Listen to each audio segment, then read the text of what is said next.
खाली बसावं, थकून एका झाडाखाली बसावं, झाडाखाली विंचू निघावा, विंचाला मारण्यासाठी दगड घ्यावा, दगडाखाली साप असावा, सापाला बघून पळत सुटावं, पळता पळता विहिरीत पडावं, विहिरीत मगर दिसावी, मगरीला घाबरून परत वर यावं, वर आणखी वाघ दिसावा, वाघाला घाबरून परत त्याच विहिरीत उडी मारावी आणि विहिरीत एका फांदीला पकडावं। याच प्रकारे छत्रपती शिवाजी महाराजांनी हिंदवी स्वराज्य स्थापन केलं। ज्यांनी या महाराष्ट्राच्या मातीमध्ये दोन छत्रपती शिवाजी महाराज केले त्या राष्ट्रमाता राज्यमाता माँसाहेब जिजाऊ हातामध्ये तलवार घेऊन माणसं कापून स्वराज्य उभं राहत नाही, हातामध्ये तलवार घेऊन माणसं कापून स्वराज्य उभं राहत नाही, तर त्याचं सर्वात मोठं ज्ञान आपल्याकडे असलं पाहिजे। ज्यांनी हिंदवी स्वराज्य निर्माण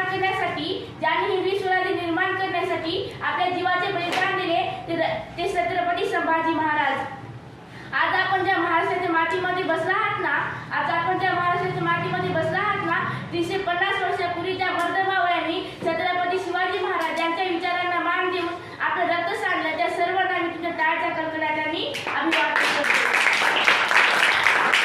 आमच्या महाराष्ट्राचा इतिहास लिहिला शहिरांच्या दफांनी, घोड्यांच्या टपांनी, आमच्या महाराष्ट्राचा इतिहास लिहिला शहिरांच्या दफांनी, घोड्यांच्या टपांनी, ढगाच्या गडगडाटींनी, तलवारीच्या खणखणाटांनी, डोंगरावरच्या हिरव्या पिवळ्या शालीनं आणि सह्याद्रीच्या ढालीनं।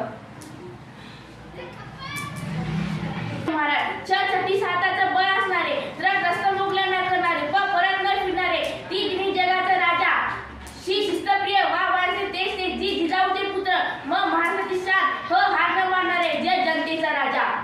अशा छत्रपती शिवाजी महाराजांचा जन्म 19 फेब्रुवारी 1630 रोजी झाला। राष्ट्रमाता राज्यमाता त्यांच्या आई होत्या आणि त्या त्यांना शूरवीरांच्या रामाच्या गोष्टी सांगत असत आणि छत्रपती शिवाजी महाराजांना म्हणत असत, शिवबा आपल्याला आपले स्वराज्य निर्माण करायचे। आणि याच विचारांना मान देऊन छत्रपती शिवाजी महाराजांनी 1645 रोजी स्वराज्य स्थापनेची शपथ घेतली व सर्वप्रथम तोरणा किल्ला जिंकून स्वराज्याचे तोरण बांधले। याच प्रकारे छत्रपती शिवाजी महाराजांनी सिंहगड, प्रतापगड अशी अनेक किल्ले जिंकले, पण ही सगळी किल्ले जिंकली शिवाजी महाराजांना काय शक्ती झाली हो?